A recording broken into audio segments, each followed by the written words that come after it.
Então estamos hoje aí na nossa última aula, né? Pô, foi massa os encontros. Ah, o Johnny veio aparecer aí, vamos lá. Fala, Johnny, beleza, cara? Seja bem-vindo aí. Como eu tava falando aqui, então, hoje é a nossa última aula, né? Bastante conteúdo, acredito que deu pra passar pra vocês aí. Não sei qual era a expectativa de vocês até aqui, se foi atendida, né? Ou se foi superada. Mas independente de qual foi, espero que alguma coisa vocês tenham conseguido tirar de proveito aqui, quer seja nas aulas que eu dei, quer seja nas participações que a gente teve aí, tanto com o Maurício, quanto com o Avestino, quanto com o Ítalo, né? E eu espero que isso aí ajude vocês aí na caminhada musical de vocês, e é isso. Eu pretendo mais para frente lançar alguns outros cursos assim, nesse formato, e vou oferecer para vocês, vou divulgar nas redes sociais, né? Cursos fechados assim de temas específicos, né?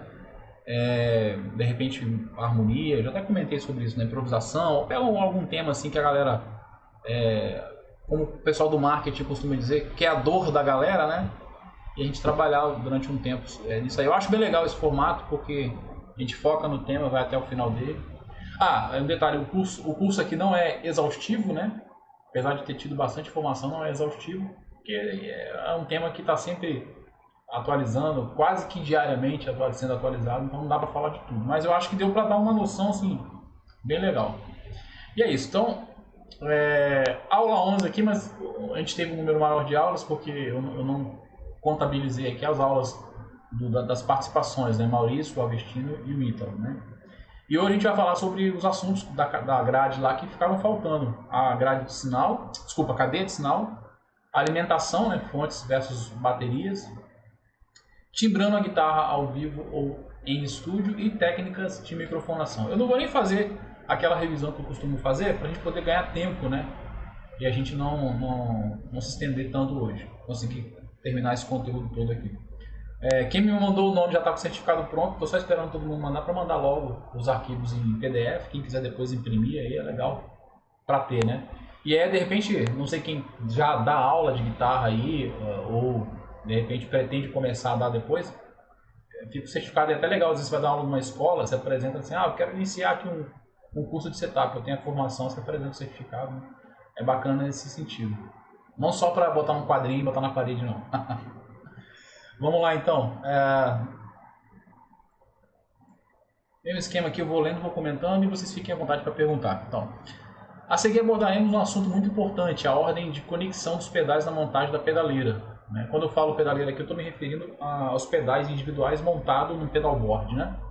Porém, devemos lembrar que, com relação a isso, não existem regras, pois timbre é algo bem pessoal. Então, o que funciona para mim, não necessariamente funcionará para você e vice-versa. Seus ouvidos é que serão juízes. Então, isso é muito importante. A gente vai ter alguns toques aqui, mas não existe regra quando se trata de efeitos. Inclusive, muitos timbres que ficaram clássicos, se tornaram clássicos aí do rock, né, da música, da guitarra, principalmente, vieram de experimentações. Né? Van Halen, por exemplo, fez muitos experimentos, né, a nível de timbres, de equipamentos, e foi o guitarrista que marcou a época, marcou a geração, porque ele fez umas misturas, usando, por exemplo, modulação com distorção. Ele usava coros com distorção, flanger com distorção, phaser com distorção. Então ele conseguia uns efeitos meio alienígenas ali, que até a época, da forma que ele aplicou, não era usado. Né? Então, só para citar um exemplo aí. Então, às vezes, de um experimento surge uma coisa bacana, não tem regra. Né? Mas, no segundo parágrafo ali, apesar de não existir certo ou errado, apresentaremos aqui a ordem de conexões mais usadas pela maioria dos guitarristas, sempre levando em consideração o timbre final e geração de ruídos no sinal de instrumento. Então isso aqui é muito importante. Toda vez que você vai montar uma cadeia, você tem que tentar equilibrar, balizar aqui essa questão ruído-timbre final. Às vezes o timbre final é massa para você gosta do som, mas acarreta num nível considerável de ruídos. Então é uma coisa que você tem que rever. Né? Então, sempre que vai trabalhar com efeitos, que você vai timbrar, você tem que tentar equilibrar essa relação, timbre e ruído. Tá? Porque influencia. Principalmente quando você trabalha com pedais individuais, que você vai mudar a ordem dos efeitos. Eu até aconselho vocês a fazerem esses testes, quem tem pedal individual aí, tirar um pedal, mudar. Pô, o que acontece se eu pegar esse pedal aqui e mudar ele na ordem, botar ele no final? Vocês vão perceber algumas coisas interessantes, né? Mas sempre tenha em mente essa relação aqui, ó, equilíbrio versus timbre final. É claro que todos nós queremos o melhor timbre com menor nível de ruído, né? Então, porém, antes de entrarmos no assunto, devemos observar outros aspectos. O primeiro deles é os cabos. Não vou falar muito de cabo porque o Maurício já falou, bem falado, né? Mas aqui é importante entender que cabo de baixa qualidade vai matar o timbre, vai roubar o sinal, vai matar agudos e vai fazer com que você, às vezes, acentue alguma frequência porque está faltando uma frequência que o cabo está roubando, né? Além do que, eu falei que eu não vou realmente me estender nessa parte de cabo de má qualidade pode te deixar na mão de uma hora para outra. Então, você tem sempre que imaginar o seguinte, um setup de pedais, principalmente, é caro. Você bota na folha de papel quanto você gasta para montar um pedalboard mínimo que seja, você vai ver que é um valor considerável. Então, de que adianta você fazer um investimento alto em pedais, né, e depois usar cabos de má qualidade? Então, esse investimento tem que ser compatível, tá? Aí eu falei já em algumas aulas, o Maurício também comentou, você tem os cabos com solda e os cabos sem solda. Eu até dei o exemplo aqui das marcas Georgia, acho que eu falei sobre isso na aula passada até, né? Mostrei a foto lá.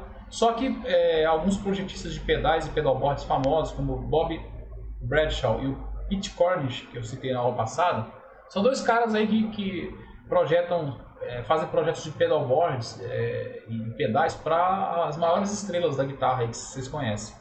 Né? Esses caras já trabalharam com Dave Gilmour, Steve Vai, Malmsteen, Satriani, Eric Johnson. Então, esses caras são convidados, contratados na realidade para montar o pedalboard, às vezes para uma turnê, o cara passa lá, eu quero assim, então, o cara vai e faz. Então, esses caras não gostam muito desse tipo de cabo sem solda. E eu já expliquei, acho que na aula passada, porque pode gerar mau contato, né? Mas é uma questão de gosto. Eu tenho amigos músicos profissionais que usam esses cabos e falam que não sentem não sentem essa perca que esses caras colocam, né? E eu até coloquei no finalzinho que, independente da marca ou modelo escolhido, o mais importante é que ele seja de qualidade. Então o cabo tem que ser de qualidade. Não roube em sinal, tá? Ou seja, diminuir a intensidade do sinal e mantenha todo o espectro sonoro. Ou seja, tudo que tem de grave, médio e agudo do sinal da guitarra tem que ser mantido. Um cabo bom é esse é aquele que não rouba grave, não rouba agudo, não rouba médio, né? É aquele que quando você coloca o amplificador lá no flat, né? Você sabe que ele está mantendo o som da guitarra ali o mais original possível, o mais intacto possível. E que sejam confiáveis. Confiáveis em que sentido? Que você saiba que são cabos robustos que não vão te deixar na mão. Já passei por situação de o cabo dar mau contato, falhar e você não ter um cabo, às vezes, de reserva, né, que também é algo ruim. E às vezes é um cabo que você confiava e te deixa na mão. Então, um cabo bom é aquele que você sente segurança. Próximo ponto aqui são as famosas fontes, né? Aí aqui eu coloquei, a não ser que você goste de trabalhar só com bateria de 9 volts, né, e tenha paciência suficiente para trocá-las o tempo todo, a melhor opção é usar uma fonte estabilizada de confiança, né? Eu dei o exemplo aqui na aula passada, eu não lembro qual aula foi exatamente, acho que foi na aula passada, do Andy Timmons, né, que eu fiz alguns eventos com ele, e eu vi o pedalboard dele, me surpreendeu porque ele usava um monte de bateria 9 volts. Na mala dele, que eu ajudei a montar, tinha um monte, inclusive, de bateria de 9 volts fechada lá, claro que ele viaja o mundo todo e não fica ali, começa a fraquejar uma, ele já vai lá e troca, mas é caro, e as baterias de 9 volts dele eram todas aquela alcalina Duracell, então imagina o valor disso.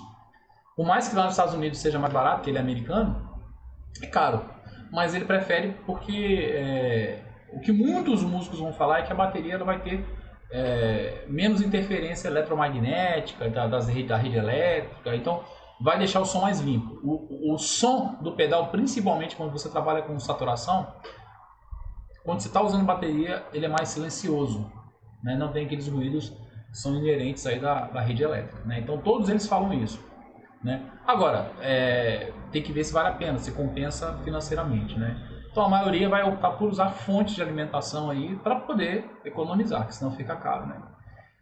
Alguns pontos importantes. Muitos pedais conectados na mesma fonte podem gerar ruídos também, mesmo que ela tenha capacidade nominal para suportar essa quantidade, tá? Então, às vezes a fonte tem uma capacidade a nível de miliamperes ou amperagem, depois eu vou comentar sobre isso melhor. Mas o fato de ter essa capacidade, às vezes quando você vai aumentando a quantidade de pedais, pode forçar ela. Às vezes o cara acha que dá para ir no limite, sabe? É igual aquela coisa do carro, né? Ah, o meu carro vai até 220 km. Pô, mas você não vai ficar andando 220 km o tempo todo. Você vai forçar o motor, você vai bater o motor do carro. Né? Os caras fazem um teste ali, mas não quer dizer que dá para você ficar usando o carro naquele limite ali o tempo todo. Então, quando os caras colocam lá essa fonte, a capacidade dela é até o valor X, é um ponto máximo ali, mas não é legal você ficar trabalhando no limite dela. Na realidade, o legal é você ter uma folga, sempre ter uma folga. Né? Porque por mais que não queime, você pode diminuir a vida útil dela e você vai ter a questão do ruído, né? Que você vai forçar. Então, o ideal é ir conectando os pedais até o limite de aparecimento de ruídos. A partir daí, então, utilizar outra fonte. Eu já fiz muito isso. Hoje eu já sei os pedais que eu uso, eu sei o consumo de cada um, vou falar daqui a pouco sobre isso. Já tem a fonte aqui que dá de sobra, né? Eu uso uma fonte da NIG que é bem potente, então eu não tenho problema com isso. Mas antigamente era difícil, às vezes, que eu usava uma fonte só, e para descobrir o ruído eu tinha que desligar todos os pedais e ir ligando um por um. Ligava 2, beleza. 3, beleza. 4, aí no 4, opa, já começou a dar um ruídozinho. 5, opa, o ruído já aumentou. Então eu já vi que essa fonte aqui, ela vai legal até 4, né? São observações que você tem que ir fazendo para ter certeza que não vai estar forçando a fonte e não vai ocasionar ruído. Né? Algumas fontes estabilizadas vêm equipadas com a tecnologia Noise Free, que é livre de ruídos, né? Que garante uma alimentação livre de ruídos, sem variações, além de proteção contra curto-circuito. Né? A fonte da NIG, por exemplo, ela é duplamente filtrada, né? Tem um filtro, esse filtro Noise Free, ela tem 2, né? E ela tem essa proteção contra sobrecarga. Então, a fonte nunca dá pau, nunca queima. Mesmo que você ligue até errado, voltagem, se você ligar no... Primeiro que ela é bivolt, automática, é igual fonte de notebook.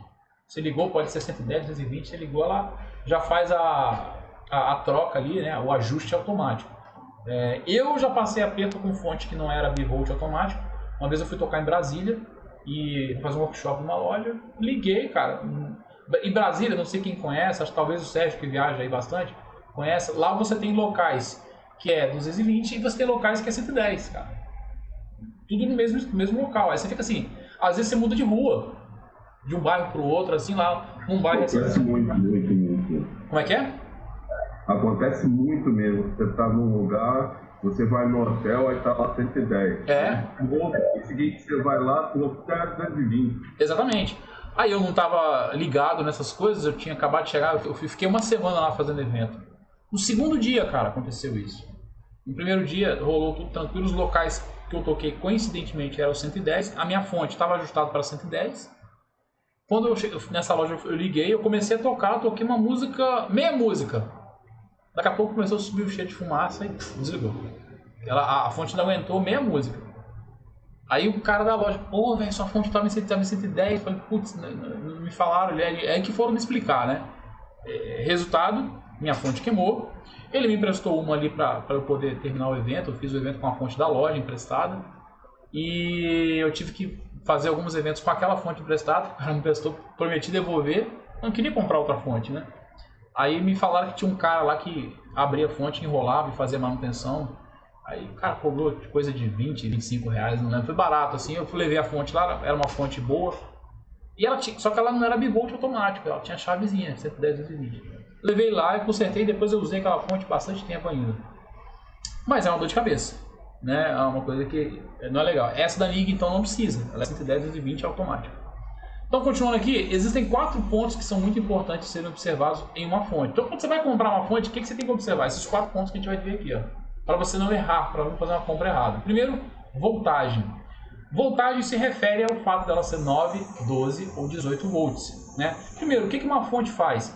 Ela vai exatamente diminuir a voltagem que sai da tomada, que é 110 ou 220, para a voltagem necessária para você alimentar o pedal. Então, vai sair da tomada 110, mas a fonte, por causa do transformador, vai reduzir essa voltagem para 9 ou 12 ou 18 volts, que são os mais comuns de você encontrar aí. Na verdade, o mais comum é 9. Você tem alguns pedais que é 12 e alguns menos ainda que é 18, tá? Mas pode acontecer. Então, a voltagem se refere a isso, né? Imagina que sai de 110 a 220 e a fonte no transformador vai reduzir para o pedal que trabalha com uma voltagem menor, tá ok? Então, o primeiro ponto é isso aí. Aí você tem que observar, pegar o pedal lá e olhar. 9 volts, 12 volts, 18 volts, para comprar a fonte ideal. Amperagem é outro ponto que você tem que olhar, ou alguns vão falar miliamperes, né? Que vem um M minúsculo e um A maiúsculo. O que é a amperagem? É a intensidade de uma corrente elétrica medida em amperes. O que a amperagem como que ela vai influenciar nessa questão da alimentação do seu pedal? A amperagem é a quantidade de corrente elétrica que vai ser mandada, ou seja, que o seu pedal consome. Tem muito a ver, eu gosto até de fazer essa comparação, né? Por exemplo, com um carro. Você tem um carro lá que o motor ele é 2.0, um carro 1.0, desculpa, ele consome menos do que um carro que é 1.8, ou um carro 2.0 mesmo, né? O carro 2.0, por exemplo, ele vai consumir mais, ele vai beber. Por quê? Ele consome o mesmo combustível do outro lá, que é 1.0, só que o motor é mais potente, o motor tem mais cavalos, eu nem sei como é que é, quando não sabe muito de mecânica, talvez tenha alguém aí, talvez o Johnny que eu sei que mexe lance de moto aí, possa falar alguma coisa, mas vai consumir mais, ele vai puxar mais. É exatamente isso a questão da amperagem. Você vai ter determinados pedais que o consumo deles, eles pedem mais energia. Opa, eu preciso de mais energia, mais corrente elétrica, né, para trabalhar, né? Aí vai depender do projeto do fabricante, tá entendendo? Aí você vai ter que olhar isso na fonte e no manual do pedal para poder ter esse casamento legal aí, né? Você tem aí geralmente fonte de 300 mA, você tem fonte de 500, de 750, geralmente é assim, de 1000, 1250 e 1500. A da NIG, por exemplo, é 1500 mA. Então ela é uma quantidade legal de amperagem. E detalhe, amperagem não queima pedal. De vez em quando tem um aluno aqui, pô, cara, mas essa fonte aqui é 9 volts, mas ela é 1500 mA. Vai queimar meu pedal, que é uma amperagem muito alta. Não, cara, é exatamente o contrário.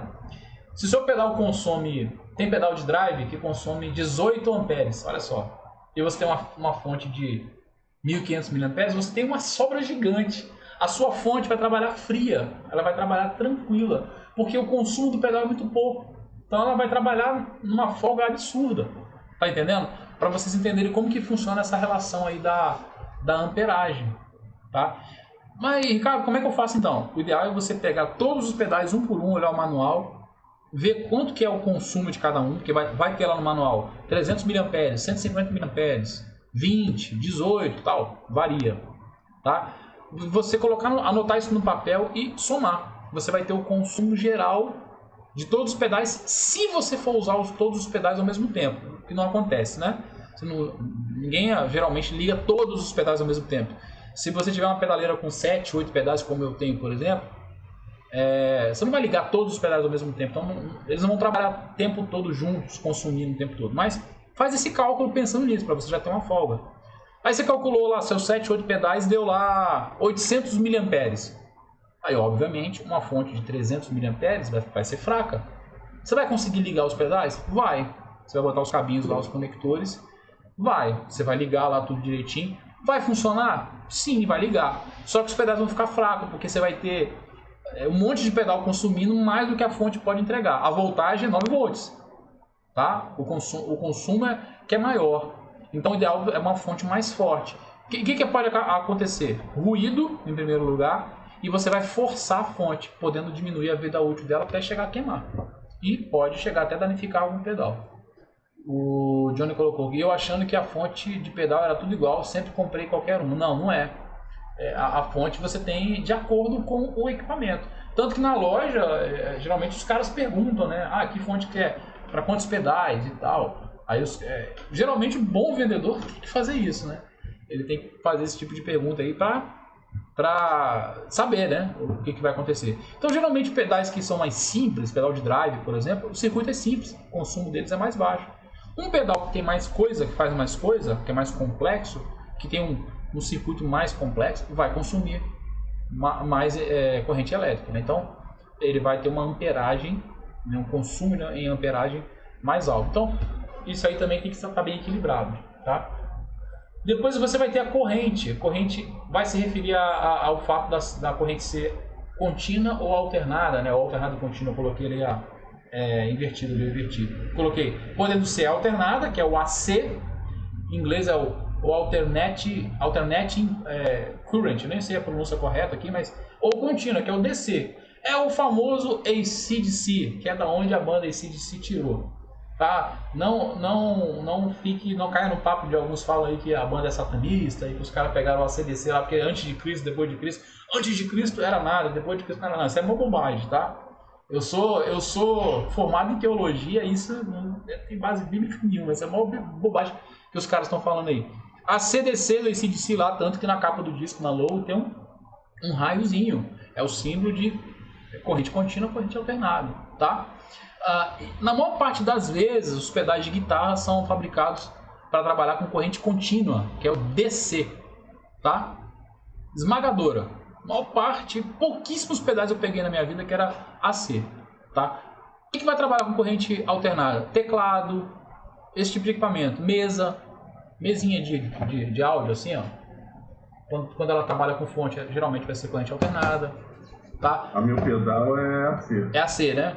Geralmente aquilo que tem um consumo maior, geralmente é AC, tá?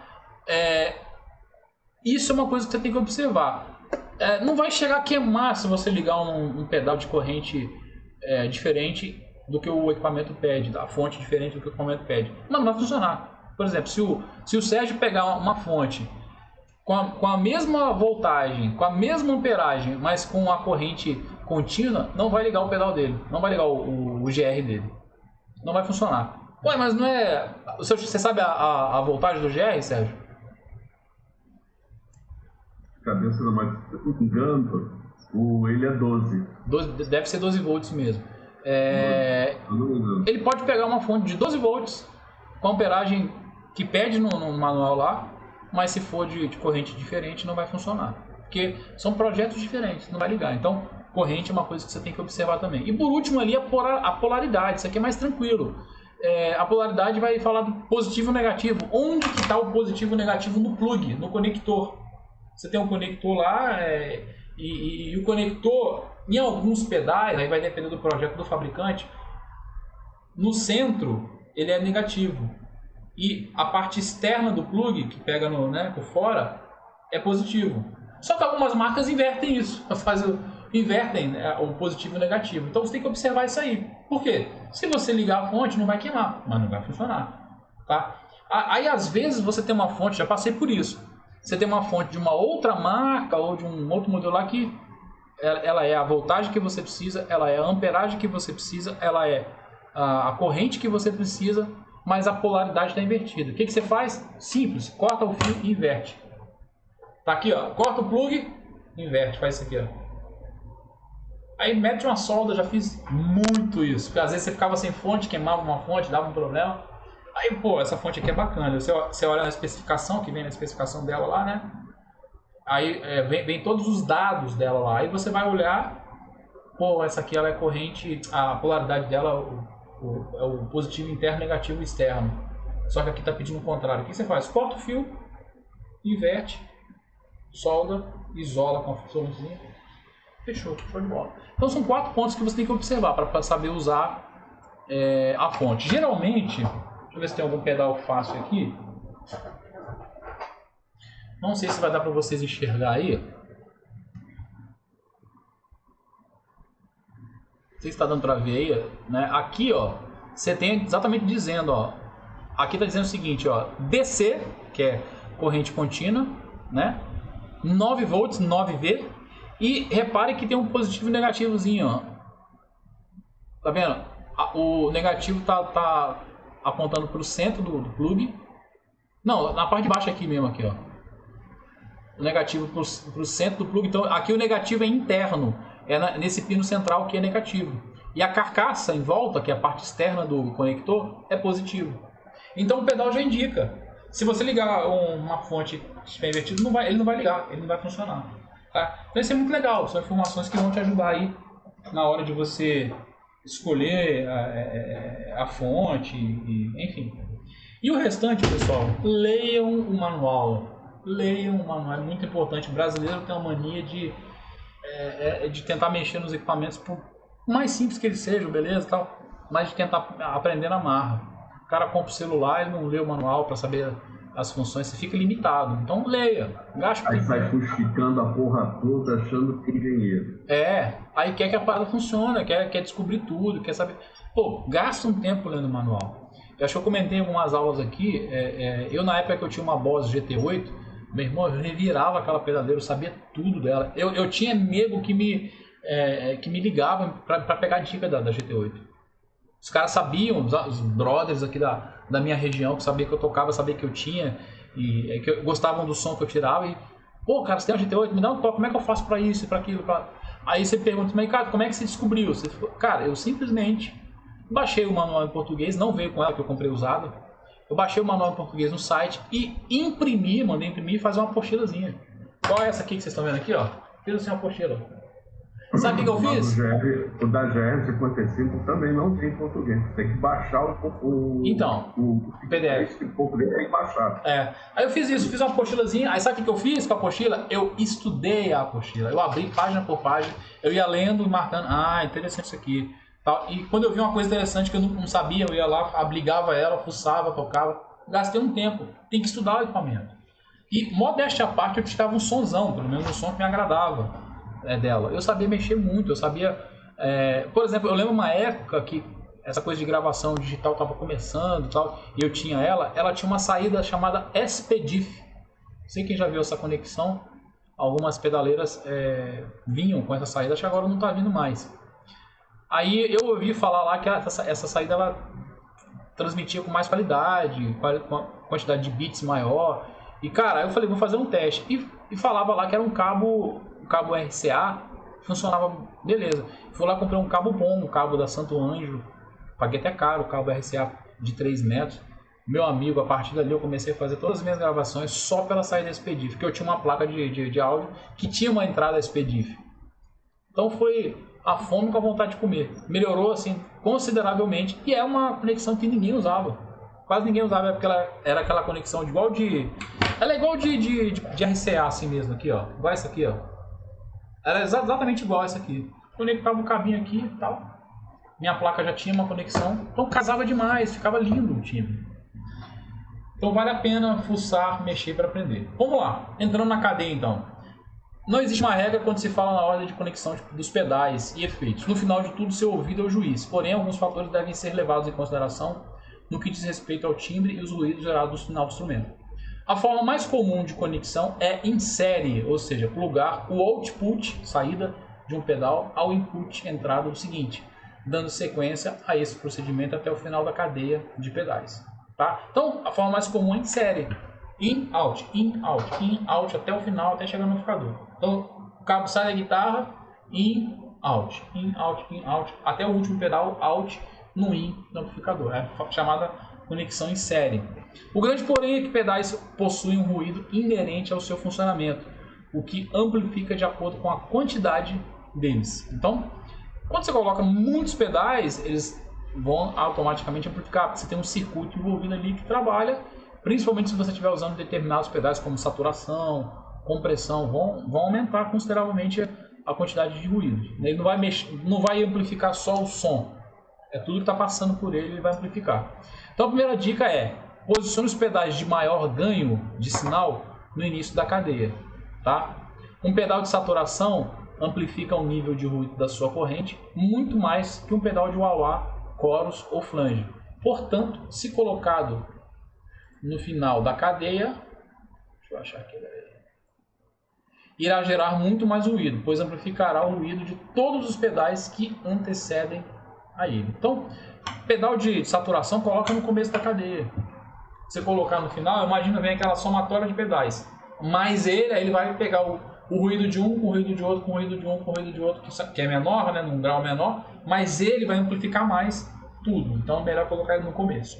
Tá? Então, outro ponto importante de ser observado é o afinador. Eles podem ser ligados em qualquer ponto da cadeia de pedais. Porém, quando recebe o sinal completamente limpo da guitarra, irá reconhecer a nota muito mais rápido, né? Facilitando a sua vida na hora de afinar a guitarra no palco. Acho que eu já dei o exemplo aqui, já contei a história de um aluno meu que comprou um afinador, aquele TU2 da Boss. Hoje já tem uns modelos mais avançados dele, mas na época era um pedalzinho top de afinador, caro, ele não era barato. E falou que o pedal era uma merda. Falou assim, aquele pedal é uma merda, eu comprei, não tá afinando. Ele demora para reconhecer a nota.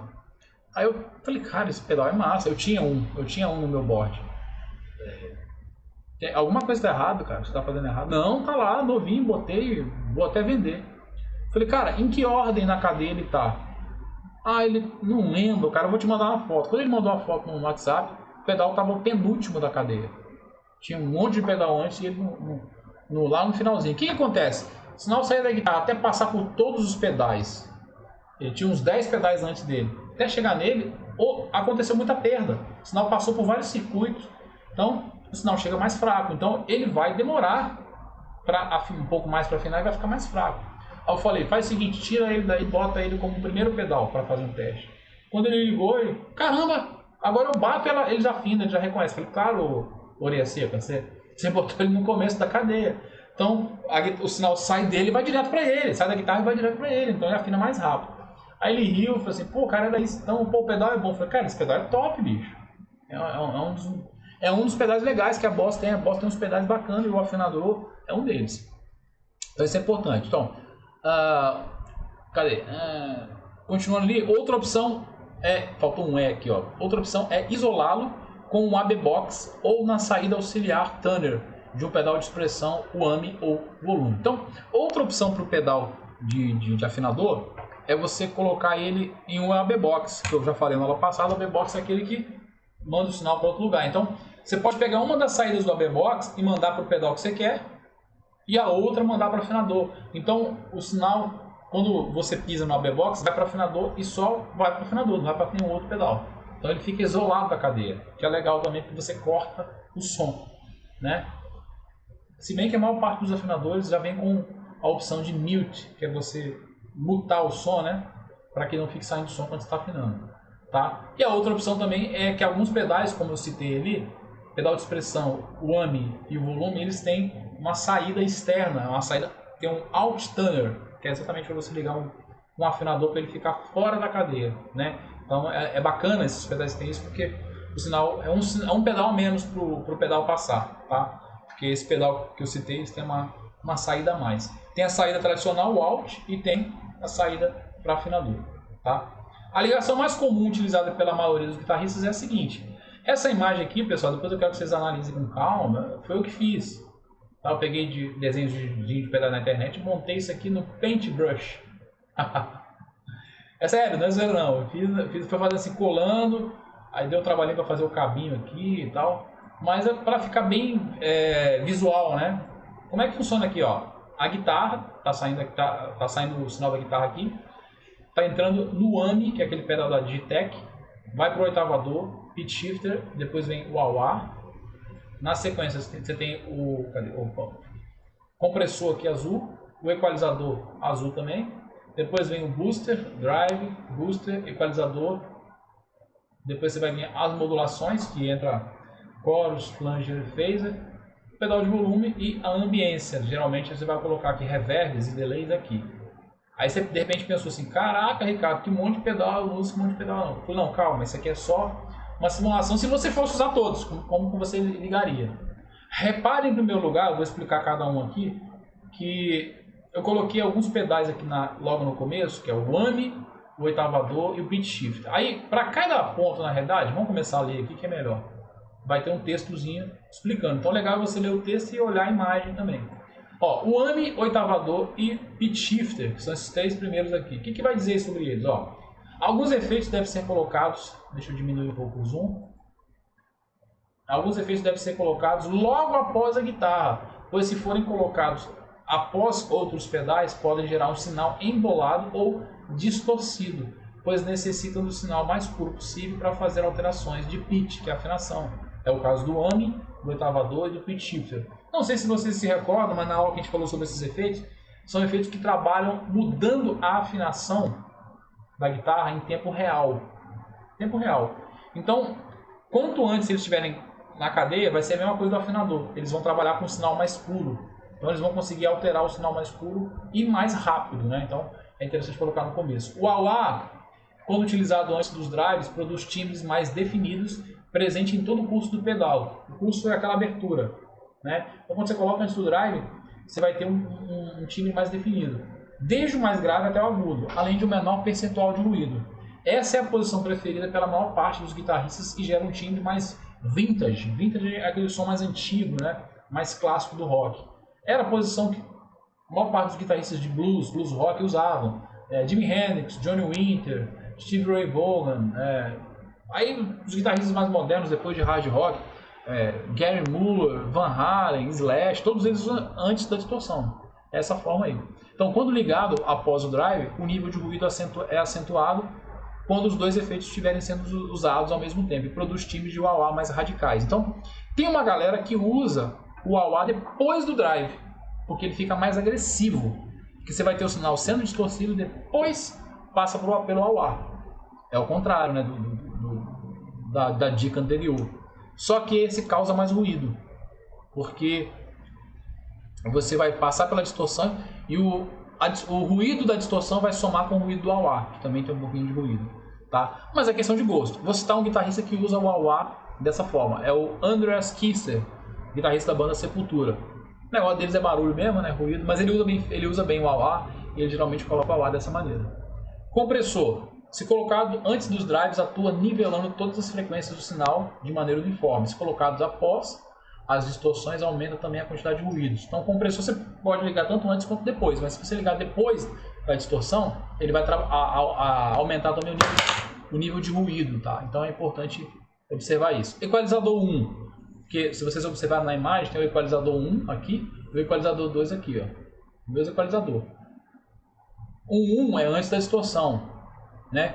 Pode ser usado antes ou após os drives. Antes dos drives, atua equalizando o timbre puro da guitarra, podendo assim corrigir eventuais deficiências do timbre original da guitarra. Então presta atenção nisso. Quando você coloca, você tem aqui o drive. Vou pegar aqui o exemplo no celular aqui, ó. Tem o drive e aqui você tem o equalizador. Se você coloca o equalizador antes do drive, o que vai acontecer? O sinal que vai chegar nele aqui é o sinal puro da guitarra, é o sinal que a gente chama bypass. É o sinal sem a distorção. Porque quando ele passa por esse aqui, ele não chegou nesse aqui ainda. Ok? Então o que ele vai equalizar? O som limpo da guitarra.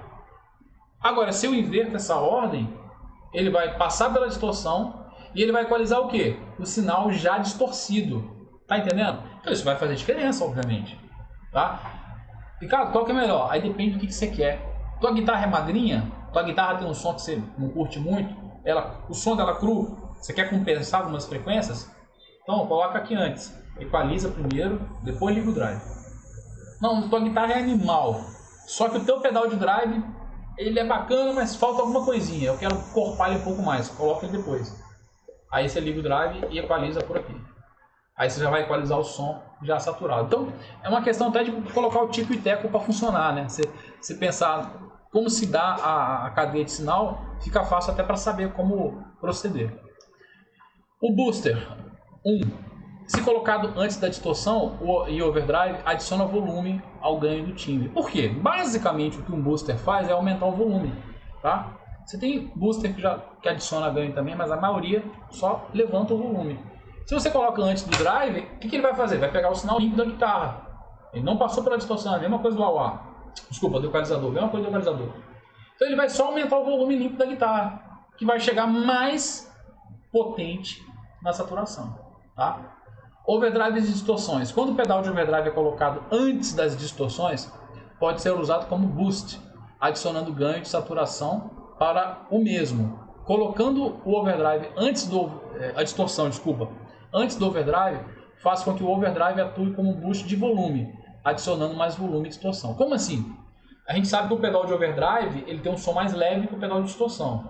Então, se eu faço como ele falou ali, colocando ele antes da distorção, ele vai atuar como um boost de distorção. Ele pode deixar o som mais nervoso, um pouco mais de punch, mais de ganho. Então aqui eu posso ter um som de distorção regulado para me fazer base, riffs, tá? Na hora do solo eu quero um pouquinho mais de volume e um pouquinho mais de ganho. Na hora do solo você precisa mais do ganho ali.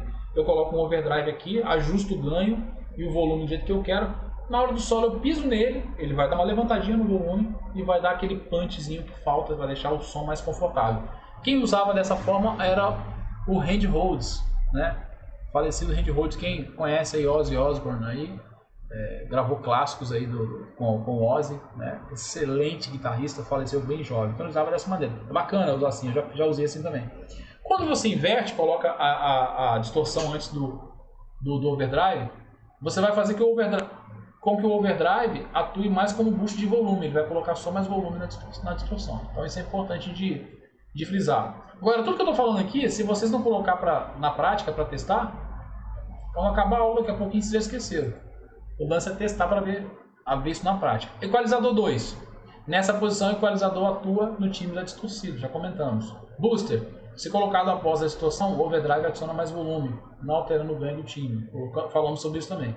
Modulações, não falamos. As modulações, quando colocado nessa posição, ou seja, após a saturação, mantém, faltou um N aqui, mantém seu timbre característico. Quando colocado antes da distorção, o efeito também é distorcido. Então, modulações geralmente quase nunca se coloca antes da distorção. Você tem a distorção aqui, ó. Você não coloca modulação antes da distorção, tá? Porque se você quiser usar os dois efeitos juntos, vai interferir. Geralmente você coloca depois. Aliás, a ordem básica, se você quiser guardar, é efeitos de saturação, efeitos de modulação, efeitos de ambiência. Esses são os efeitos básicos, né, da guitarra. Então essa basicamente é a ordem. As ambiências, então, geralmente vão ficar no final. Por quê? Imagina que a ambiência ela vai criar um ambiente, vai simular um ambiente, o reverb, os delays. Então, quando está no final, ele vai fazer isso com mais qualidade. Vai pegar o sinal final e vai colocar um reverb. Pedal de volume. Pedal de volume pode ser utilizado basicamente de duas maneiras. Antes dos pedais, nessa posição, controla o volume geral do sinal, além de alterar a quantidade de ganho da distorção e outros efeitos, pois reduz o sinal da guitarra. Então, imagine o seguinte, eu tenho um pedal de volume aqui no começo da cadeia. Se esse pedal está aqui no começo da cadeia e aqui logo depois eu tenho uma distorção, e aqui eu controlo no abaixar e no levantar do pedal aqui de volume, o que eu vou fazer? Eu vou abaixar e aumentar o volume da guitarra, que está vindo antes dele aqui. Isso vai influenciar no sinal que está entrando no pedal de distorção. Ou seja, vai funcionar como um acelerador de distorção. Quanto mais eu coloco, mais eu acelero, né? Mais ganho entra no pedal de distorção e mais saturado fica o sinal, tá? Então eu não gosto de usar assim, eu coloco ele lá no final. Por quê? Eu vou usar o pedal de volume como volume. Então ele vai pegar o volume final de tudo. A guitarra entrou, passou pelos 10 pedais que você tem. Aí lá no final ele está lá. E aí ele vai trabalhar como volume. Você quer abaixar ou aumentar o volume, tá? Depois dos drives, nessa posição controla o volume geral, que é o que eu falei aqui, né? É comum deixar os efeitos de delay e reverb após o pedal de volume, pois assim o sinal continua soando mesmo que você abaixe o volume do pedal. Isso é importante. O último pedal da minha cadeia não é o pedal de volume, é o pedal de delay. Então o volume é o penúltimo, ele vai atuar como volume geral, mas antes, se eu fechar o pedal todo abruptamente, vai continuar saindo sinal e passando pelo delay, e do delay vai para o amplificador. Então você vai ter aquela resposta de delay. Vamos imaginar que eu estou fazendo um solo, eu fiz uma frase, aí, deu um bend aqui, finalizei, e abaixei o volume. Se o pedal estiver nessa posição, o delay vai ficar repetindo. Vai dar aquela resposta, né? Se eu coloco ele antes e eu abaixo o volume do pedal, ele corta na hora, ele corta abruptamente. Então isso é importante e faz diferença. Aí depende de como que você gosta. Eu gosto de deixar o delay por último, tá? E o último aqui a gente vai falar um pouquinho sobre timbrar a guitarra, né? Dicas de timbre mesmo. Uma frasezinha aqui do Paulo Anhaia, um produtor que eu gosto muito, não sei quem conhece, produziu muitas bandas aí bacanas de rock. Quem ouve torto entorta para parecer certo, aí o que estava certo fica torto. É uma frase legal porque mostrando que essa questão do timbre está muito relacionada ao ouvir. Se você ouve torto, meu amigo, você vai entortar para parecer certo, para que os seus ouvidos que estão ouvindo torto julguem estar certo. Aí o que estava certo fica torto. Então eu achei essa frase dele interessante. Eu fiz um curso com ele de produção musical e ele falou essa frase, eu achei bem, cabe bem isso aqui. Então você tem que ouvir bem. Vai timbrar? Tem que ouvir bem. Porque se você estiver ouvindo torto, você vai entortar o que está certo para parecer certo. Mas na realidade o problema não é no que está certo, é no seu ouvido que está torto, ou seja, está ouvindo torto. Então, aqui eu vou falar, não vou ler tudo, que a guitarra é um instrumento extremamente versátil, então pode ser utilizado em vários estilos musicais e é capaz de produzir uma gama muito grande de timbres e de texturas, principalmente com a quantidade de pedais e efeitos que a gente tem aí, né? E é um instrumento também rico assim, em expressividade, interpretação. As próprias técnicas da guitarra, bend, vibrato, slide, hammer-on, pro, são técnicas que vão fazer com que a guitarra soe de N maneiras, N formas. Então, tudo isso aí é bacana, né? E continuando aqui, ó, um detalhe muito importante que devemos observar é que o timbre não vem só dos equipamentos, guitarra, amplificador e efeitos, mas principalmente da mão, pegada, execução, da cabeça, saber onde se quer chegar, e do ambiente, acústica. Então, da onde vem o timbre da tua guitarra? 3 pontos. Vem dos equipamentos, em primeiro lugar, mas vem muito da pegada. Eu acho que um bom percentual está aqui, ó. Tem uma história interessante do Ted Nugent, não sei se essa é a pronúncia correta do nome dele, acho que o Sérgio conhece ele, guitarrista da década de 80 ali, né? Fez muito sucesso. Tem uma entrevista que eu li dele antiga, que ele fala que ele era fã do Van Halen. Ele fala que gostava tanto do Van Halen que o sonho dele era tocar no equipamento do Van Halen, porque ele achava o timbre do Van Halen sensacional. E uma vez ele foi fazer uma tour com o Van Halen. Na passagem de som, ele foi no palco ver o Van Halen passar o som e ele pediu o Van Halen, deixa eu tocar no teu equipamento, cara, só pra me fazer um teste. O Van Halen deixou, entregou a guitarra na mão dele assim. E ele falou que quando ele pegou a guitarra do Van Halen, com os equipamentos do Van Halen, com os efeitos do Van Halen, tava tudo ligado, era do Van Halen, não soou o Van Halen, soou Ted Nugent. Ele falou assim, eu tava tocando a guitarra do Van Halen, os cabos do Van Halen, com a paleta do Van Halen, com os pedais do Van Halen, com o amplificador do Van Halen, mas não dava o som do Van Halen. Por quê? Porque a mão, isso aqui, ó, como você toca aqui influencia muito no som. E outro elemento que vai influenciar é da cabeça. Como assim na cabeça? Você tem que saber onde você quer chegar, meu amigo. Você quer regular um drive? Que tipo de drive? Qual é a tua referência? Quem é a tua influência principal? É a tua referência. Então procura saber o que o cara usa, que escola de timbre que ele usa. É o primeiro passo. Pô, eu gosto do Metallica. Pô, Metallica é som de Mesa Bug, meu irmão. Então vai no Mesa Bug. É som high gain. Ou você de repente é igual meu amigo Sérgio Metelo aqui, que gosta de David Gilmour. Pô, já é Fender, é Strato, é captador single, é pouco drive, é bastante ambiência, é som mais viajante, psicodélico. Então é importante saber. Sei que o Diego gosta do The Edge, né Diego? Você gosta do The Edge do YouTube? Então, a referência é essa? Você gosta, né? Então vai atrás do que o cara usa para saber. O The Edge, por exemplo, usa amplificador Vox, usa variados tipos de guitarra, usa Telecaster, usa Strato, usa Les Paul, mas usa fuzz pra caramba, usa muito delay, cara. Então vai na tua referência, então saber onde se quer chegar. E outra coisa que vai influenciar é a acústica. Se você tiver um ambiente que a acústica não é boa, meu amigo, você pode estar tudo em dia, tudo certinho, vai ficar uma merda. Se a acústica não for boa, a acústica tem o poder de te salvar ou matar o seu som, mas então tem que levar em consideração isso aí também. E é por isso, inclusive, que existe passagem de som, tá? Que a galera ignora muito. Então, alguns pontos que a gente pode começar aqui para abordar. Ó. Timbre bom versus timbre ruim. Um bom timbre é aquele que melhor se adequa ao contexto musical. Isso é importante. Muitos timbres, ouvidos de forma isolada, são lindos, mas quando somados aos outros instrumentos, simplesmente somem na mixagem e acabam sojando o som de forma geral. Então, quando você vai timbrar, você tem que timbrar de acordo com o trabalho, de acordo com a banda, de acordo com a música. Tem que pensar no todo, tem que pensar no produto final. Eu não posso timbrar de forma isolada. Eu tocava numa banda de hard rock, banda Fire, tem os vídeos no YouTube, onde o meu baixista na época era um cara que ele gostava de grave, meu irmão. Eu acho até que ele exagerava um pouco nas frequências graves. O que eu tinha que fazer então? Sabendo disso, eu tinha que tirar um pouco do grave da minha guitarra. Porque o dele ele botava grave pra mim e pra ele. Tá entendendo? Então eu tenho que pensar nisso. Porque se eu botar o grave que eu gosto, sem levar em consideração o grave que ele vai colocar, vai sobrar, meu irmão. Então tem que pensar nisso. Se você toca numa banda que tem outros instrumentos que vão fazer harmonia, como teclado, violão, uma outra guitarra, aí você vai ter mais grave. Eu costumo dizer que você toca o percentual de acordo com a quantidade dos membros da sua banda. Como assim? Se você toca numa banda de 4 instrumentistas, você toca 1/4. Se você toca numa banda de 5 instrumentistas, você toca 1/5. Você não vai tocar um inteiro. Você tem que tocar para a banda.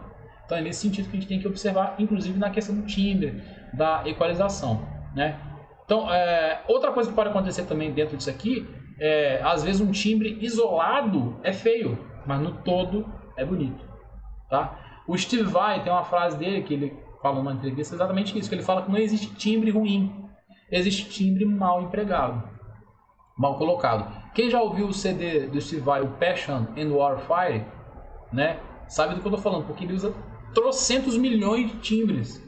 Ele é um disco que ele experimenta muito. Se você não ouviu, isso é quase um pecado. Não conhecer o Passion and Warfare do Steve Vai é um pecado. Então, peça perdão, se confesse e deixe. Abandone o erro, e vá ouvir esse disco, porque tem muita coisa legal de timbre de guitarra ali. Steve Vai experimentou muito. E tem timbres ali que, se você pensar de forma isolada, você pensa, pô, nunca pensei em usar esse som que o Steve Vai está usando. Nunca tinha pensado, né? Mas o Steve Vai pensou e ficou legal. Por quê? Ele pensou para aquele contexto, para aquele momento. Tá? Então isso é importante. Equipamento e o lugar de cada timbre. Outro ponto importante é que temos que observar é que cada instrumento, cada timbre, cada pedal, enfim, cada equipamento tem o seu devido lugar. Já falamos um pouco sobre isso, né? Ou seja, você vai timbrar de acordo com o estilo. Jazz, MPB, blues, etc. Aí eu falo até que uma semiacústica vai soar melhor para esses estilos aí, jazz, MPB, blues. Uma Les Paul já fica mais legal em rock and roll, heavy metal, sons mais pesados. Um violão com corda de nylon soa melhor em estilos como música clássica, bossa nova, enquanto o violão jumbo com corda de aço soa melhor em estilos como pop rock, música folk, né? Então você tem que saber o timbre para cada equipamento. Por isso que você vai em estúdios, você vê que os caras têm lá vários modelos. O cara tem uma Telecaster, o cara tem uma semiacústica, o cara tem uma Les Paul, tem uma Strato, ele tem uma guitarra para cada som, para cada escola de timbre, né? Então isso é importante. Referência. As referências são importantes, eu não vou nem ler aqui. O que é a referência? Sabe onde você quer chegar.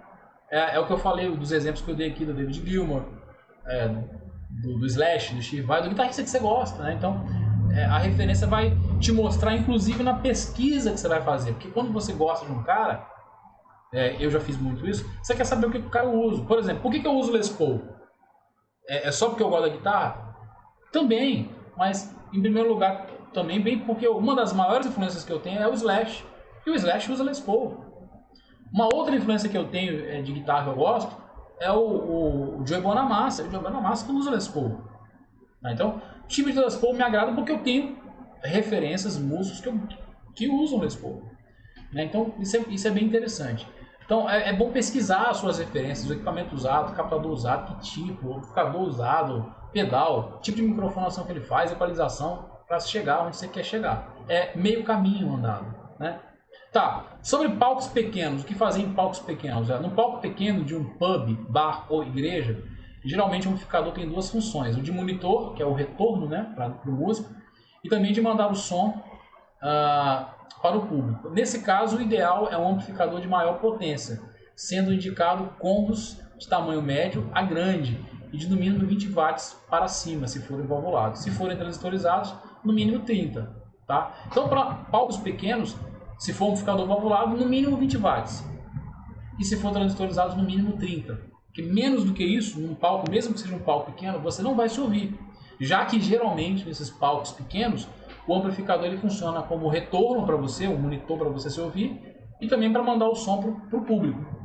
Eu já toquei muito em igreja, né? Além de fazer shows e workshops, já toquei muito em igreja que o espaço é pequeno, cara. Então não dá para você ficar levando um amplificador gigante lá, você vai deixar todo mundo surdo, né? E você acaba matando o resto da banda, né? Você tem que soar no todo, tá? Então isso é importante. Uma dica é posicionar o amp mais ao fundo do palco, pois dessa forma o som vai se propagar melhor pelo ambiente, como demonstra a figura abaixo. Então na figura aqui, ó, você tem um cubo aqui atrás, um músico um pouco mais à frente e os PAs na frente. O palco tá aqui, ó. Isso é importante, não cola no amplificador. Faz um teste, quando você for tocar ao vivo, toca colado para você ver. Você ouve menos quando está muito próximo do amplificador. Quando você se afasta um pouquinho, vai um pouquinho mais para frente, você ouve melhor. Por quê? O formato do alto-falante é assim, ó. Ele é um cone. A propagação do som do alto-falante é assim, ó.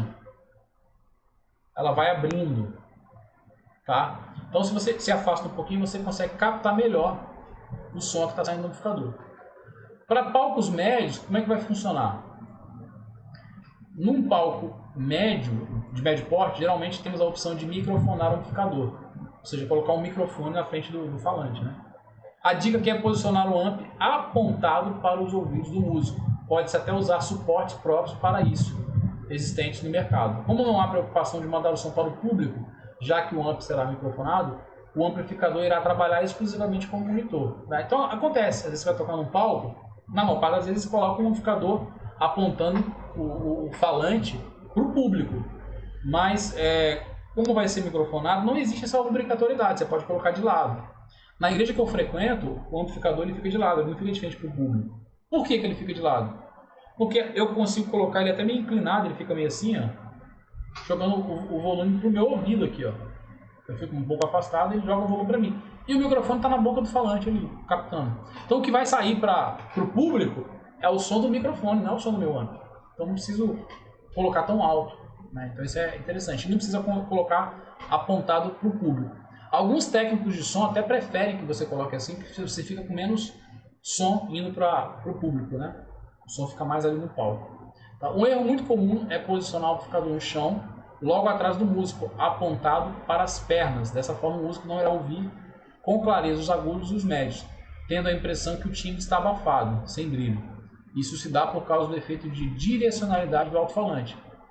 A reação mais comum nesses casos é o músico acentuar os agudos, deixando o timbre mais estridente para quem está longe do amplificador. Ou seja, o amplificador está aqui, ó. Aí o cara está tocando aqui, ó, ele está no chão, ele está ouvindo o som que está vindo aqui de baixo. Ele está ouvindo de cima para baixo. Porque o falante está saindo assim, né? Aí o que ele vai fazer? Ele vai aumentar o mudo para poder ouvir mais o brilho. Enquanto que era bem simples, era só ele se afastar um pouquinho. Se você afasta um pouquinho, ele vai pegar mais o som, com mais clareza, e vai perceber que os agudos estão ali. Não está faltando, né? Mas a dica aqui também é essa. Você, se for um palco grande e o cubo é um pouco maior, ó, coloca do lado, como está aqui, e microfona. Tem que estar microfonado, senão não vai chegar para o público. Em palcos grandes, é mais comum nos depararmos com bons sistemas de equipamento de áudio. Nesse caso, o músico pode escolher a melhor posição do amp, que será devidamente microfonado. Caso o músico necessite de mais volume do palco, o sistema de monitoração se encarrega disso. Tá? Aqui tem um modelo, ó, que é os stacks, né, os half stacks. Devemos lembrar que para quem prefere usar amplificadores no palco, existe a opção de você usar a guitarra direto na mesa, passando por um DI ou simulador e até notebook. Quanto maior o palco, maior deve ser a potência do amp, que é o caso aqui, ó.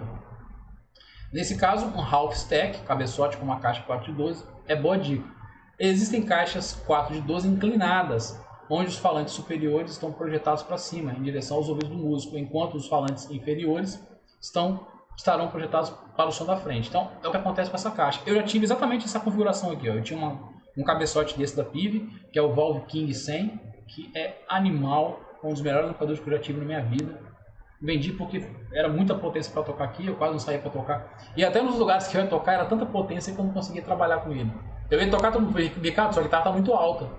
E esses amplificadores valvulados, eles são uma desgrama, porque eles não tem chave de atenuação de timbre. Aí o que acontece de volume? Você só consegue timbrar bem ele no volume mais alto. É uma merda.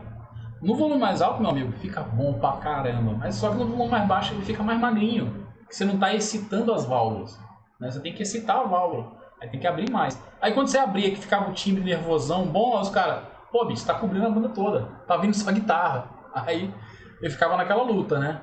Aí eu acabei vendendo ele depois. Mas é bom pra caramba, pra palco grande, é uma maravilha. Por causa também dessa caixa. Que aí a caixa você pode até posicionar atrás, porque os dois falantes de baixo aqui, ó, ela é reta, então ela tá apontando pro público. E os falantes de cima são meio inclinados. Faz isso aqui, ó, tem um ângulozinho aqui que vai mais pro seu ouvido. Se você se afastar um pouquinho, você consegue ouvir com muita clareza. E meu irmão, o som dessas caixas é gordo, é grave, não sei quem já teve oportunidade. É muito bom. É gostoso tocar no half stack. Você bate o som, bom, parece que o som bate nas suas costas assim, quando não. Dá uma pancada nas suas costas o som. É gostoso tocar com half stack assim, ainda mais no volume alto, é muito bom. Aí uma dica aqui é o músico ficar um pouco mais distante, eu já falei isso algumas vezes, né? Já que ele, o músico, acaba ficando de costas para o alto-falante e a anatomia das orelhas acabam bloqueando o som e absorvendo algumas frequências, principalmente os agudos, tá? Então lembre-se disso. Quando você está ouvindo de trás, o som vai fazer aqui, ó. Vai pegar a anatomia da orelha, ela foi feita para a gente ouvir de frente. Você Você tá falando com uma pessoa, olha como é que é a anatomia da orelha. E você coloca o amplificador atrás, vai parecer para você que está faltando agudo. Tá? Então leve-se isso em consideração. Simuladores, eu vou pular essa primeira parte aqui que nós já falamos aqui, só dar uma reforçada dos simuladores. Tem até o Pod Line 6 aqui que ficou muito famoso aí na década de 90, do ano 2000.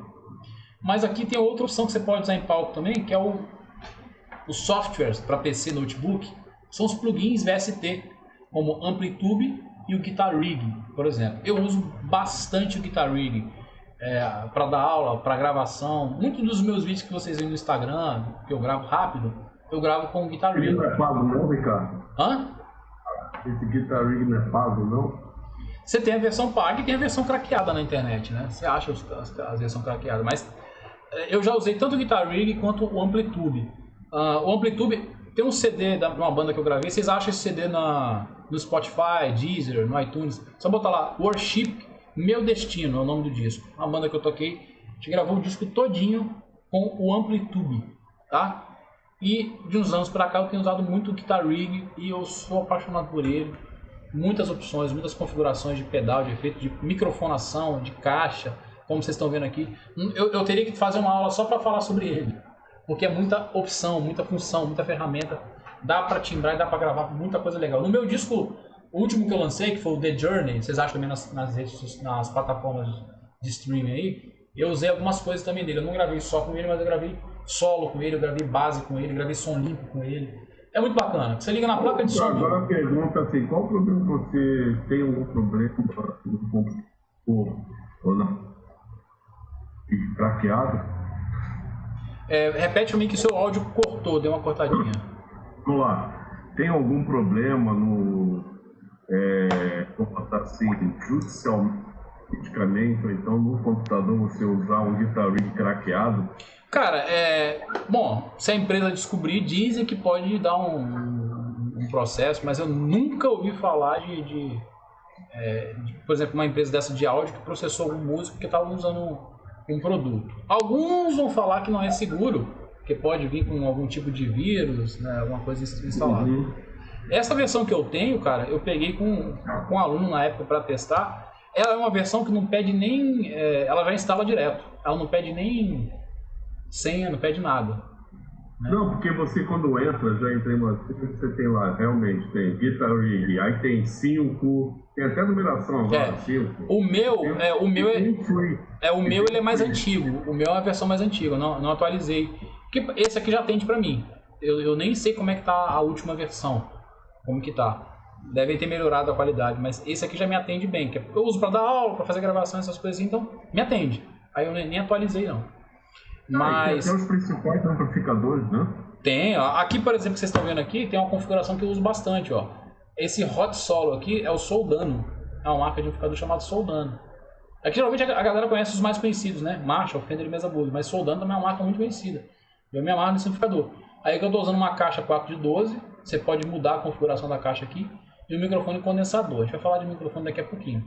E o posicionamento do microfone aqui, ó, mais ou menos entre o cone, entre o centro do falante e a borda do falante, né? E por aí vai. Então, você pode configurar, botar afinado, tem tudo, cara. Tudo que você pensar, ele tem. Então, é uma opção bacana para você usar no notebook, no PC. Se tiver uma plaquinha, meu amigo, vai embora. Então, é bacana assim.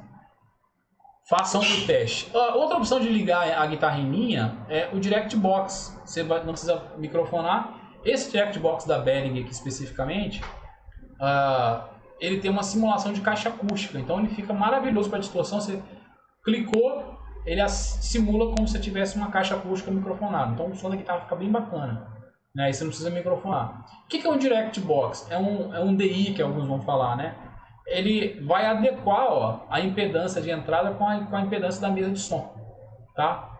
Então ele vai pegar o sinal da guitarra e deixar ele... Porque quando você liga a guitarra direto na mesa de som, o som fica distorcido, a galera fala assim, fica meio abelhado mesmo, né? Muito ardido, tá? Então o Direct Box vai trabalhar o seu sinal para ele ficar na mesma impedância da mesa e não acontecer isso. Então é uma opção também.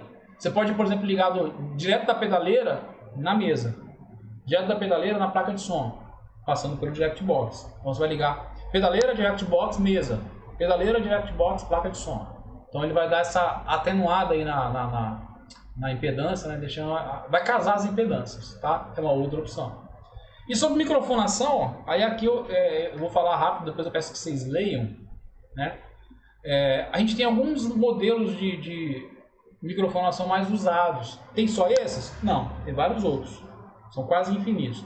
E depois eu vou mandar um vídeo para vocês com algum teste, um vídeo que eu peguei na internet com um teste bem legal de microfonação. Vocês vão ver como que influi essa questão do posicionamento do microfone no falante. Mas vamos falar um pouquinho antes sobre os tipos de microfone que são usados para captar guitarra. Primeiro você tem os microfones dinâmicos. Eu não vou entrar em detalhes sobre o que é o dinâmico, tá? Dinâmico, condensador, não vou entrar nessa parte técnica, que aí seria uma aula, um curso de áudio. Mas o dinâmico ele é usado para captar sons fortes, sons altos. Por exemplo, caixa de bateria. Pá! Quando você bate uma caixa de bateria, vem aquela explosão de som. Tá? Se você coloca um microfone muito sensível, o que vai acontecer? Ele vai distorcer. O som da pancada da caixa vai distorcer e já vai chegar na mesa ou no gravador, no programa, no software distorcido. Então você tem que usar um microfone dinâmico, que a galera chama de microfone duro. Por quê? Ele aguenta a pancada sem distorcer. Então, pá! Aí ele vai aguentar, não vai distorcer. É usado para guitarra, exatamente por ele ser um microfone duro. Quando você bota num amplificador de guitarra bem alto, ele não vai distorcer, ele vai conseguir captar com mais fidelidade. E o mais usado dos dinâmicos, tem vários, mas o mais usado que é o clássico é o Shure SM57. Esse é clássico. Às vezes o músico fala, eu usei um 57. Está se referindo a esse microfone. Não é um microfone hoje baratinho, tá? É um microfone simples, dá para você gravar violão, dá para você gravar voz, dá para você usar para caixa de bateria, por aí vai. Mas é muito usado para captação de guitarra. É um microfone que ficou clássico aí porque muitos discos, né, foram usados com esse microfone. Desculpa, foram gravados com 57. Então, no Guitar Rig, você vê que aqui no programa já aparece o tipo de microfone. Aqui, ó. Aqui eu estou usando um condensador, que eu vou falar daqui a pouquinho. Mas aqui você pode mudar e ter a opção de... Depois eu vou até abrir o Guitar Rig aqui devagarzinho para vocês verem. Até a opção de mudar a microfonação. Opa, acho que eu mudei página mais aqui. Tá. Ô Ricardo. Sim, manda aí. Esse dia que você fez eu vi que você gravou lá, eu acho que não sei se você estava gravando solo de alguma música. Eu vi que você fez um solo lá, rapaz, mas aquele som lá, som incrível, bicho, som bonito. Aquilo lá você usou o que? Rec, pedaleira ou pedal mesmo, mesa, como que é? Foi com a guitarra azulzinha já? Você lembra qual guitarra? Foi com a guitarra azul, isso daí. Foi o Guitar Rig. Não gravei nada com ela microfonado. Foi exatamente o Guitar Rig. Rapaz, mas aquele som é bonito, hein, cara? Nossa. Cara, o Guitar Rig dá pra fazer muita coisa com ele. É bem legal. Podem usar sem medo de ser feliz. Depois eu vou abrir ele aqui pra vocês darem uma sacada. Mas ó, aí outro tipo de microfone, você vai ter os condensadores. O condensador é um microfone que ele é mais sensível. Ele é muito usado para gravar voz, para gravar piano, né? E som de salas acústicas maiores. É usado para gravar bateria? Sim. Desde que ele seja colocado bem distante da bateria para pegar a ambiência da sala. Não para pegar o som direto, para deixar o som mais encorpado. Mas é um microfone usado para captar também a ambiência de guitarra. Não o som direto do falante. Você não vai pegar um condensador geralmente e colocar na boca do falante. Não é comum se fazer isso. Esse microfone é um microfone que necessita de uma alimentação externa, chamada Phantom Power. Geralmente as placas de som e as mesas vêm com essa opção. É uma alimentação de 48 volts. Né? Através do próprio cabo você liga lá a Phantom Power da mesa ou da placa de som e o microfone começa a funcionar. Se não tiver ele, não funciona. Eu tenho... Deixa eu pegar aqui no condensador só um minutinho. Era para deixar separado aqui, só um minuto.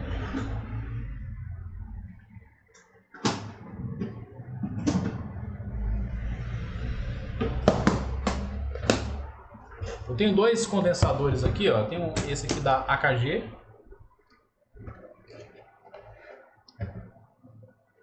Que é esse aqui, ó. Tá, ele tem umas chavezinhas aqui que você pode mudar ganho, padrão de captação. É um microfone bem sensível. Eu brinco que é um microfone que você estiver gravando. Se você der um peido, ele capta. Sem brincadeira, não tô de zoeira não. Ele é bem sensível. Muito legal para gravar voz e para gravar violão, piano. um clipe da minha banda Fire, tá lá no YouTube, depois quem quiser ver, a voz do vocalista foi gravada aqui nesse meu estúdio aqui com esse microfone. E ficou animal. Assim, eu sou suspeito para falar, que eu que produzi, né? Mas ficou muito bom. Tá? Então esse aqui é um tipo de microfone condensador.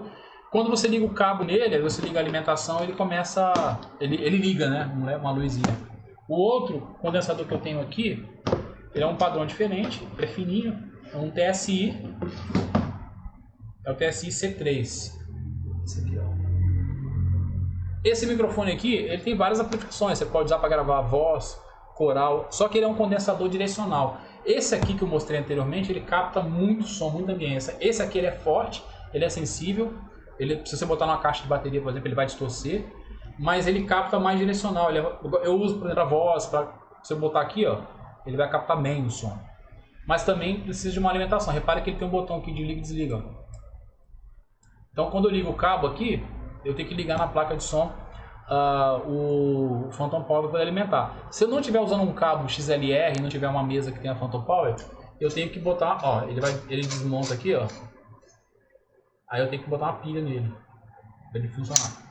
É um microfone bacana. Tudo que vocês veem de violão meu, gravado vídeo, gravação de cantor, cantora, é gravado com esse microfone. Ele é sensacional.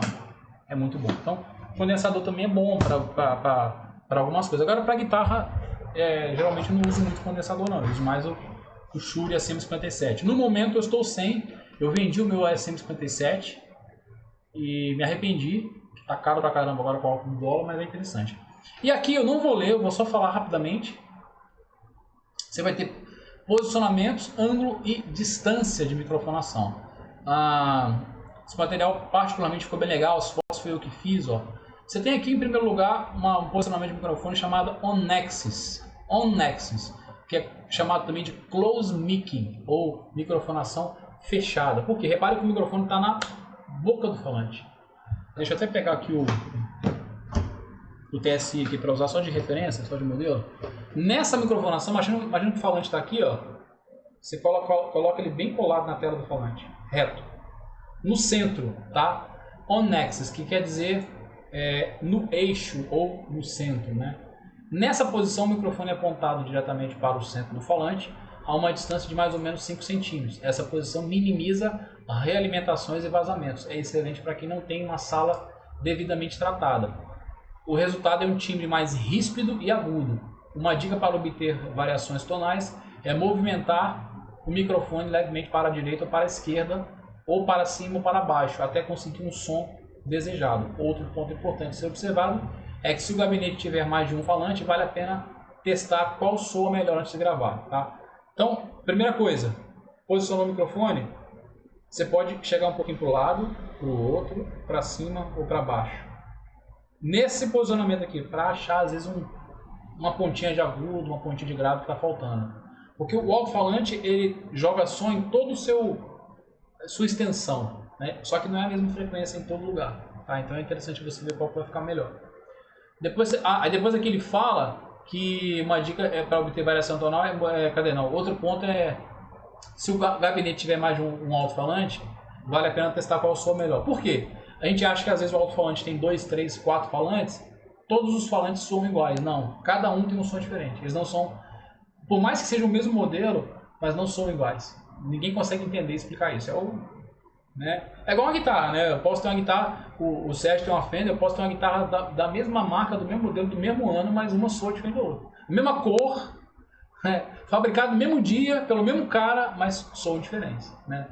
Enfim, acontece. Então, off-axis, essa posição gera um timbre mais leve ou suave, e o microfone deve ser posicionado próximo à borda do falante. Acho que a imagem aqui está invertida. Não, tá certo, é essa mesmo. Tá próximo à borda. Do falante, isso. Podendo ser angulado em 22 graus, que é o half off-axis, ou 45 graus off-axis. Também vale a pena movimentar o microfone para os lados, ou para cima e para baixo, para achar o melhor posicionamento. Qual a diferença desse para o anterior? Esse aqui, ao invés do microfone estar reto, ele vai ficar um pouquinho de lado. Vai ficar levemente angulado. Então ele vai trabalhar assim. Você pode movimentar para lá, para cá, para cima e para baixo, mas ao invés dele estar reto, 90 graus, você vai estar levemente angulado. E por último aqui você vai ter o Classic, ou Classic, que é o Open Mic, ou posição aberta. Nessa posição, o microfone é posicionado afastado, ó, mais ou menos 25 centímetros do falante. Lembra que o outro lá é o close, que ele é fechadinho, ele é próximo, quase colado na tela, né? Esse você afasta mais. Qual a diferença desse? Você vai pegar mais ambiência. Você não vai pegar só o som do amplificador, você vai pegar o som um pouco da sala, vai pegar um pouco da reverberação do que está acontecendo, o som vai ficar um pouco mais encorpado. Às vezes é legal, se você tiver uma sala boa, com acústica boa, é bacana isso, né? Então vai adicionar mais profundidade e ambiência ao som. O segredo é encontrar a distância na qual a ambiência captada seja natural e não interfira na na definição e articulação das notas. Assim, usar um reverb não será necessário, porque vai criar até uma ideia de um reverb, vai conseguir captar um pouco do som da sala, tá?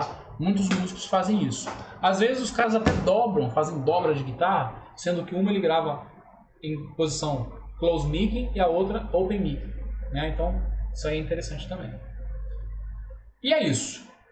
Isso aqui tudo é teste para chegar, para você ter ideia de como que funciona essas coisas. Eu aprendi a mexer nessas coisas mexendo, fuçando, né? Mexendo ali, mexendo aqui para poder chegar no som que eu queria. Eu quero abrir espaço aí para perguntas, se tem alguma coisa que eu falei que não ficou claro, ou alguma outra dúvida, pode ficar à vontade. Ou até outro assunto que não foi da aula de hoje, né? Hoje é a nossa última aula, depois eu vou postar para vocês o PDF da apostilazinha e o certificado também. E quem não mandou o nome, inclusive, manda o nome para mim lá depois, para poder preencher o PDF, já mandar para vocês já direitinho. E é isso. Se tiverem alguma dúvida... eu vou botar o vídeo lá também, os vídeos que eu citei aqui. Vou postar o vídeo do Fire. Vídeo do Fire, eu vou postar 2 vídeos para vocês. Vou postar o vídeo do clipe produzido e vou postar o vídeo de eu gravando. Tava cabeludo ainda e tal, e buscando o timbre ali. Vocês vão ver, tipo assim, é legal isso. Eu usei um amp, um Jet City 333 valvulado. Como eu gostava daquele amp. Era um amp acho que tinha 25 ou 30 watts valvulado, bem legal. Vendi também, me arrependi. Não vendo suas coisas, galera. Não vendo, vocês se arrependem depois. Fica a dica aí.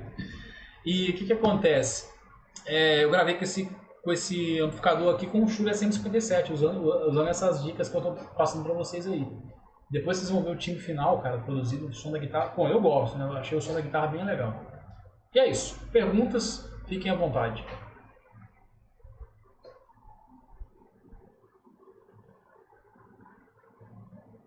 Ninguém? Expliquei bem demais? Perfeito, não.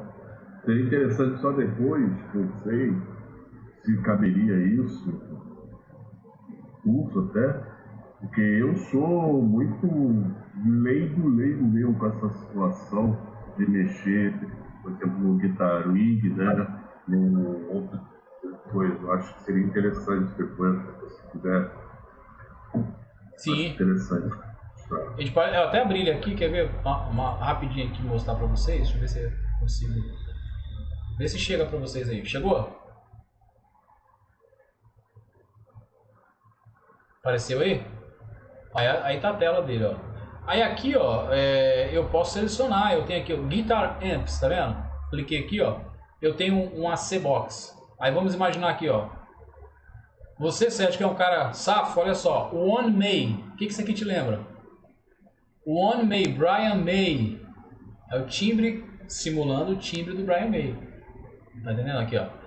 Aí tem um AC Box, que é o AC30, né, que ele usava. Mais ou menos para chegar no som que ele colocou. Deixa eu pegar aqui. Ó, vamos ver se o Diego vai matar esse aqui, ó. Edge Without You. Ó.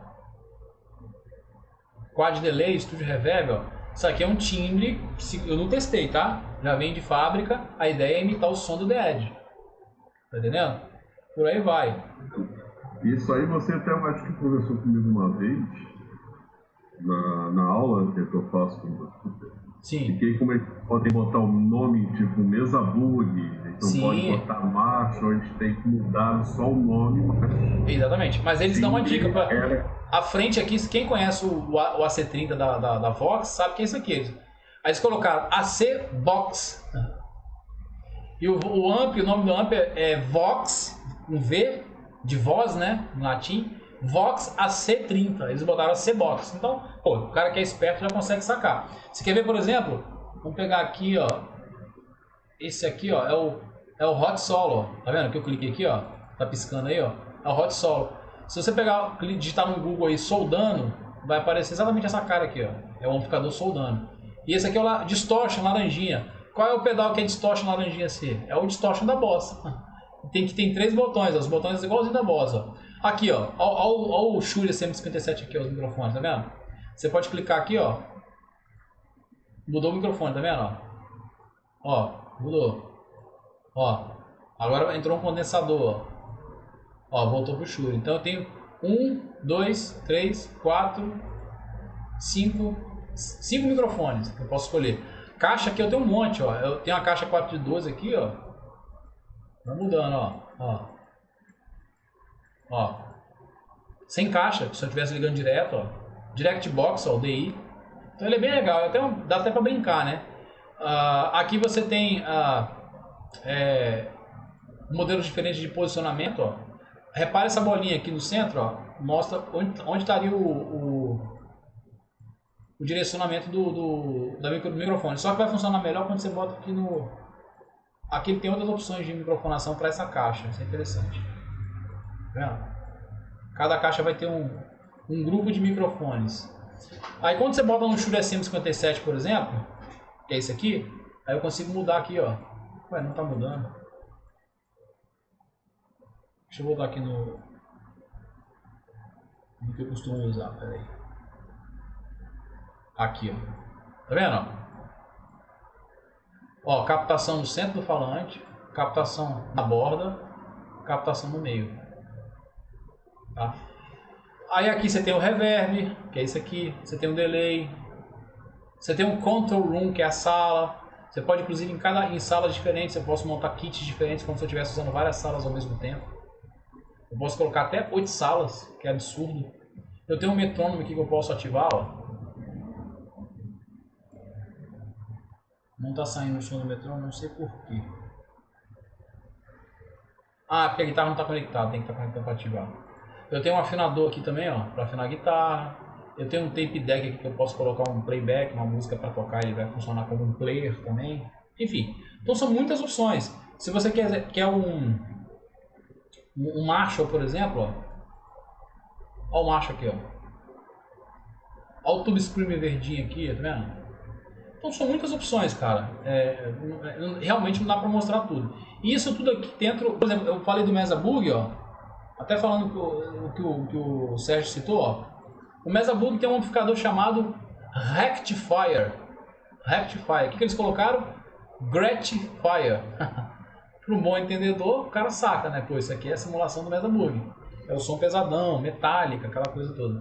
Né? Repare que aqui ele tem um control room aqui com vários microfones aqui em cima. Você pode nesses faders aqui como se fosse uma mesa. E em cada canal da mesa você tivesse um microfone. Aí você monta o time do jeito que você quiser. É muita opção, sabe? E fora os times que tem de alguns músicos que eles colocam assim o nome também para. Por exemplo, aqui ó, esse timbre aqui ó, Black Sun Garden. É o da música Black Sun da banda Soundgarden, né? Quem conhece a banda aí, às vezes faz isso, ó. Carlos in Europe, Carlos Santana, né? Eles dão um nome, colocam um nome que dá para o cara sacar o que é, qual é o time que está simulando. Você tem aqui, por exemplo, o Jazz Amp, que é o Jazz Chorus, né? Da Roland. Quem já tocou nesse amplificador sabe, a frente dele assim. Então é bacana, é bem legal. E de repente a gente pode fazer aí, de repente, uma aula extra aí, explicando um pouquinho, dando os toques, mostrando, ou até mesmo uma live, né? Quem sabe a gente faz uma live. Na live eu consigo, com o OBS aqui, eu consigo até espelhar a tela lá, colocar a tela e tocar, e vocês vão conseguir ouvir o som. Mas, por exemplo, para quem viu os meus vídeos, né? A maioria dos vídeos que eu posto no Instagram hoje, YouTube, é tudo usando ele. Quem viu também minhas lives, todas as minhas lives, a maioria esmagadora é com ele. Sonzão, né? Vocês não estão ouvindo o som direto dele, vocês estão ouvindo geralmente o som ou do microfone do celular, que é a captação do próprio celular, pegando o ambiente aqui, ou eu tenho um microfone de lapela também, que eu coloco aqui, às vezes ele pega também o som da guitarra. Então o que vocês ouvem é isso, né? E é isso. Não sei se tem perguntas. Senão a gente vai encerrar aí. E eu quero agradecer a confiança de vocês aí. Espero realmente que eu tenha conseguido contribuir com a aprendizagem de vocês. E vou depois postar o material. Qualquer coisa me chama no particular. E depois eu vou mandar para vocês o material direitinho. E outros cursos que eu for fazer. Se vocês estiverem interessados, vai ser um prazer ter vocês aí como alunos de novo. Beleza? Valeu, gente. Tamo junto. Abraço, Diego, por ter conhecido o Diego, Miguel, Johnny aí. Todo Você, mundo. O Sérgio vai continuar me vendo aí, porque o Sérgio faz aula de guitarra comigo, então não tem jeito, né, Sérgio? Um dia eu aprendo. Não vai se livrar de mim tão cedo. Não vai, você que não vai se livrar de mim. É isso aí. Tamo junto, valeu. Um abraço pra vocês. Um abraço. Valeu, abraço aí, todo mundo. Obrigadão aí. Valeu, abraço. Muito bom curso. Valeu. Obrigado, Diego. Obrigado aí. Serviu como base para muita coisa para mim. Então, muita coisa eu consegui aproveitar como base para eu continuar estudando e colocando na prática também. Então, pretendo fazer outros cursos contigo, quando oferecer, vou ficar de olho para ver o que me interessa. Eu me considero iniciante na guitarra, eu tenho muita coisa ainda para estudar, para pegar essa plataforma online, ela tem as vantagens e desvantagens, a gente já conversou sobre isso, mas eu acho que a gente consegue sair do lugar para chegar no outro, pelo menos, né? Para aproveitar. Então, sim. E assim, eu gostei muito da tua abordagem, assim, pela tua experiência toda que conseguiste passar para a gente essa tua visão da prática, mesmo estando à distância, né? Então, para mim, se viu como uma base muito boa. Eu sinto mais seguro quando eu estiver estudando mais o instrumento que eu tenho que fazer agora, eu saber o que eu preciso, saber o que eu preciso para tirar o som que você quer, tirar né? um som que eu quero. Então, legal. Cumpriu e superou. Bom, valeu, obrigado. E sobre a questão dos próximos temas aí, até vocês podem indicar, até gostaria que vocês fizessem isso, se não por aqui, pode ser nos abra lá no grupo, colocar, um curso sobre paletada alternada seria legal, um curso sobre arpejo, um curso sobre harmonia, um curso sobre guitarra blues, enfim.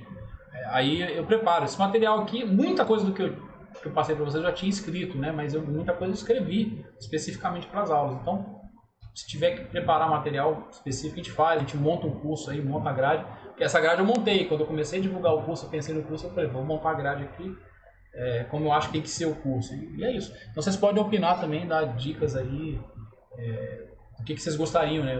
Um curso sobre o quê, né? Qual o tema aí que vocês gostariam. Beleza? É isso. Beleza. Valeu, Ricardo.